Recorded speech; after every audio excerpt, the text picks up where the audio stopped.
This is an introduction to 3 foundational intercultural communication theories. The first is Philippson's speech codes theory. The purpose of this theory is to help us understand the relationship between communication and culture by examining how speech codes vary between groups. It is particularly useful for identifying differences between different subcultural groups within larger mass cultural groups. A good definition is that speech codes are historically enacted, socially constructed systems of terms, meanings, and premises, as well as rules regarding communicative conduct. The basic unit of a speech code can be thought of as a complete element within a communicative system that conveys meaning according to cultural norms and values. This could be a specific term used within a cultural context that carries specific meanings not immediately evident to outsiders. It could be a rule governing when, where, and how to speak or communicate in certain situations. It could be a premise about communication itself that reflects underlying cultural beliefs, such as the belief that certain ways of speaking are inherently more respectful or more effective.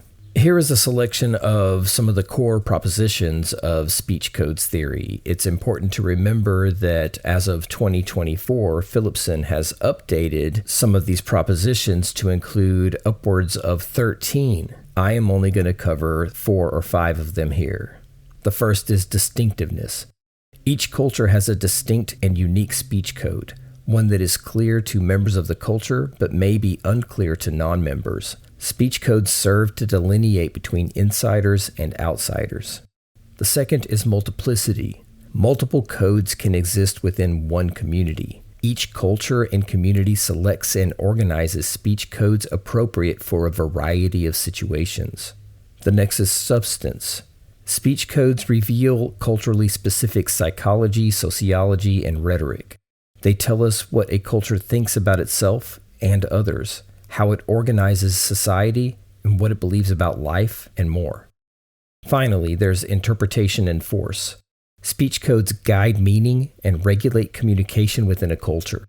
That is, they function not only to communicate certain cultural beliefs, but also to regulate how members of the culture think about belief in the first place. Now, Philippson's work involved studying what he called Teamsterville culture. This involved the speech codes of a group of working-class people from a specific Chicago neighborhood in the 1970s. He identified a constellation of cultural beliefs which were differentiated from dominant American culture and which were communicated in culturally specific ways within the Teamsterville culture. Teamsterville people placed a high value on direct, simple communication when compared to the more expressive styles emerging in dominant American culture at the time. Teamsterville speech codes reinforced traditional gender roles as men were significantly less communicative and less likely to value emotional messages. Teamsterville speech codes served to reify social hierarchies structured around age, gender, and labor-based social status. And finally, Teamsterville speech codes communicated a strong value placed on location, specifically the neighborhood itself. Members of the culture identified strongly with the neighborhood, seeing as different, unique, and more authentically American.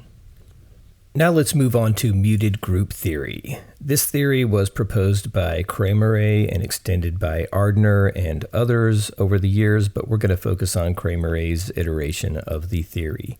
The purpose of muted group theory is to highlight systemic inequalities in communication and draw attention to the ways language can perpetuate power imbalances. Though it can be limited to just descriptive analysis, muted group theory encourages critical awareness of how linguistic norms maintain societal hierarchies and advocates for reform to empower marginalized voices. It is a critical theory. Here are some of the key concepts. 1. We define muted groups as subordinate groups of people whose voices are marginalized as compared to the dominant group. 2. The concept that language is power. Language systems are shaped by and serve the dominant group, sidelining the experiences of others. 3. A linguistic cultural burden. Subordinate groups must adapt their language to participate in public discourse for a variety of reasons. Perhaps they will be judged, or perhaps their speech will simply be incomprehensible to dominant society. And finally, the public versus private sphere. Marginalized voices are relegated to private domains, limiting their influence in public discourse.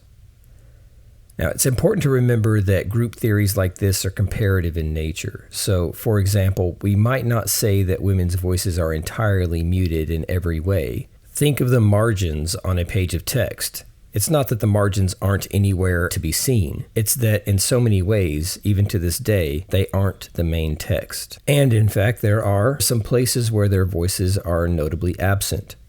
Think of your favorite quote from a female United States president. I'll wait. Kramer analyzed dictionaries, identifying and elucidating the implications of gendered language they contained. The word woman, for example, itself is structurally derived from man. Man is the default word, as well as the central figure of humanness. We say all mankind, not all womankind. This linguistically supports the reality where women are framed as subordinate to men, a notion backed by the fact that women are, even still today, often spoken about in relation to men. When are you going to find yourself a man? You would make a good wife. Kramer's work also draws attention to the connotations implicit in language used to describe male versus female relationship status and sexual behavior. Spinster, used less often nowadays, is a term that was often used to describe an unmarried woman who was well past marriage age. The term carried a culturally significant negative connotation. One did not want to be called a spinster. Bachelor, on the other hand, was and still is a relatively benign term, despite the fact that it is used to describe unmarried males. Bachelor is a term applied to men regardless of age. There is no widely accepted term to describe a single man who is well out of marriage age, probably because there is no cultural presumption about what age men should marry. And if bachelors happen to be promiscuous, we have a variety of relatively positive words like player or mac. Women who display similar promiscuous behaviors are not so well treated in the language. Now, Kramer contended that mindfully editing the language that we use to marginalize people was a necessary component of effecting change and progressing toward equality. And the last foundational communication theory that we're going to look at here is Genderlect styles. This theory, proposed by Deborah Tannen, is a portmanteau of the words gender and dialect. Genderlect sought to explore miscommunication and conflicts that arise in mixed gender interactions. Tannen's work aimed to improve understanding of gender-based conversational differences, to foster better communication in relationships and workplaces, and in general, to address societal assumptions about gendered speech. Here are some of the key concepts. First of all, Genderlect.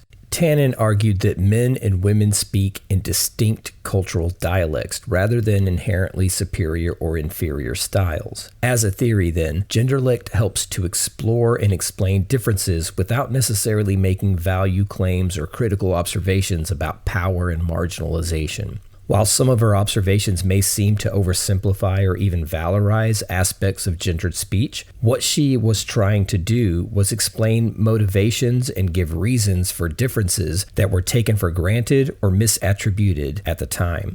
For instance, rather than just see men as dominant conversationalists, Tannen sought to explain why men appeared to be dominant conversationalists.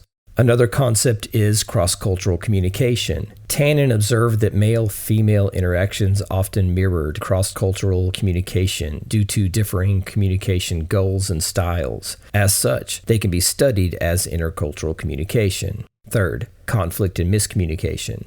Tannen contended that misunderstandings arise from diverging conversational norms, such as report talk versus rapport talk.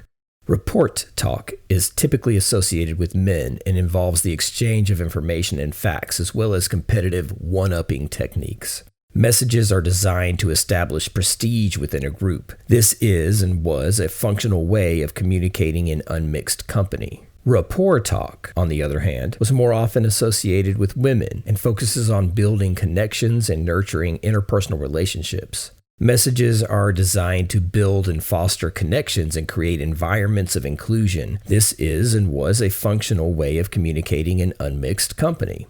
Second, status versus connection. Men often aim to establish status through their communication, such as by giving advice or interrupting.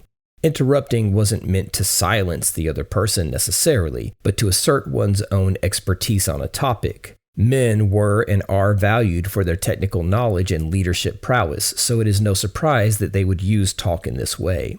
Women, on the other hand, often aim to foster a connection using collaborative and inclusive language.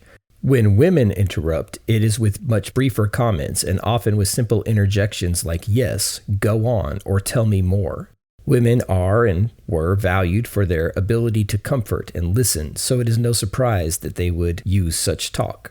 Importantly, Tanen's early work was published at a time when gender differences were slightly more pronounced and substantially more sex-based than they are today. Moreover, she acknowledged that her ideas weren't universal and that many people, even then, resisted or exemplified atypical genderlect styles.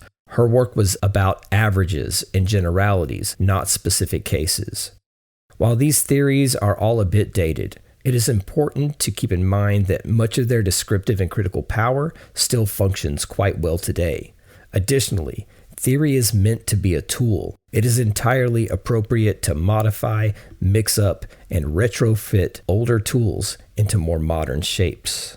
Thanks for listening.